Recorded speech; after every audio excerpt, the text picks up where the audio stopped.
দেখছিস কি দাদা? সিঁদুরটা পরা।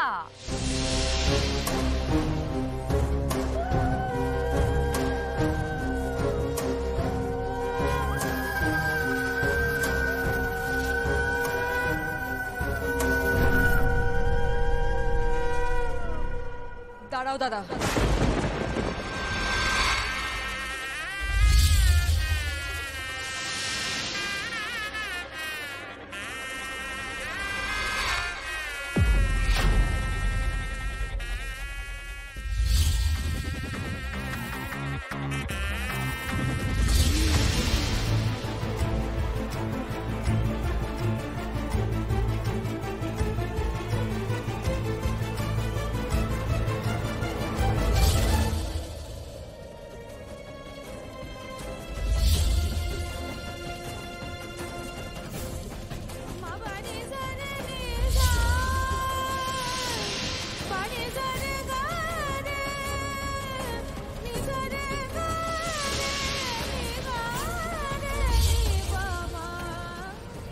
রুক্মিণী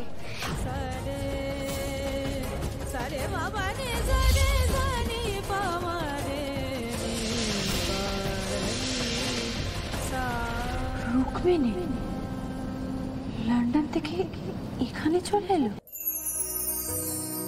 ওরে সেরে দিলে সোনার গৌরার তো পাবো না, ওরে সেরে দিলে সোনার গৌরার তো পাবো না, না না সেরে দিব না, তোমায় হৃদ মাজারে রাখিব, সেরে দিব না, তোমায় হৃদয়ে রাখিব, সেরে দিব না। রুক্মিণী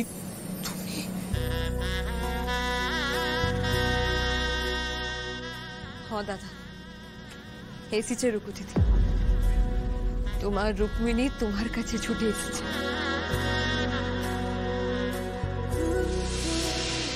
সাত সমুদ্র 13 নদী পার করে রুকু দিদি শুধুমাত্র তোমার লেগে ছুটে এসেছে। তোমার ছেড়ে থাকতে লাগছিল বলে কিন্তু ছুটে এসেছে।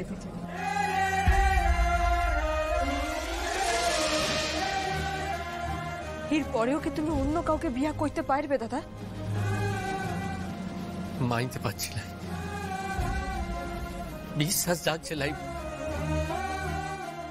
সত্যি আমি এসেছি গোপাল, আমি সত্যি আপনার কাছে ফিরে এসেছি গোপাল।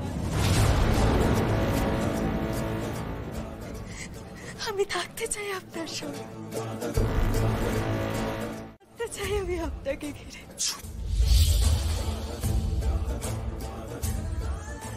চুপ করো, আর একদম এই কথাগুলো বলবে না তুমি।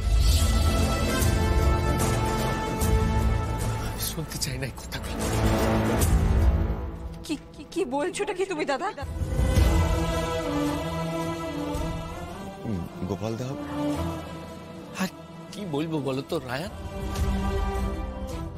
যে মানুষটা আমাকে কিচ্ছু না বললে আমার সঙ্গে সব সম্পর্ক ছিন্ন করে চিরকালের মতো অত দূরে চলে যায়,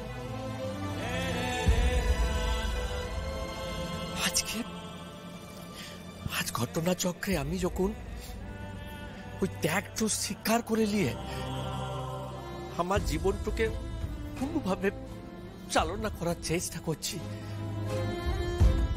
তখন সে ফিরে আসছে। সে ফিরে এসে বলছে আমি তোমার সঙ্গে থাকতে চাই। আমি কি খেলনা বটে লাগিয়ে পারুন?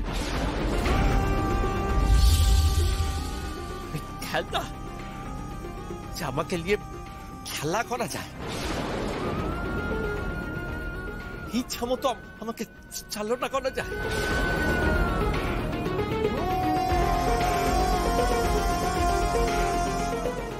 দাদা আমি জানি সবটা, আমি তোমার মনের অবস্থা কারণ বুঝতে পারছি। দমে বেদনা হচ্ছে তো মনে, দমে অভিমান হইতে রুকু দিদির প্রতি, কিন্তু এখন অভিমান করবার সময় লয় গো দাদা। তুমি যদি এখন অভিমানকে প্রায়োরিটি দাও না, তাহলে কিন্তু তিনখানা জীবন একেবারে লস্ট হয়ে যাবে।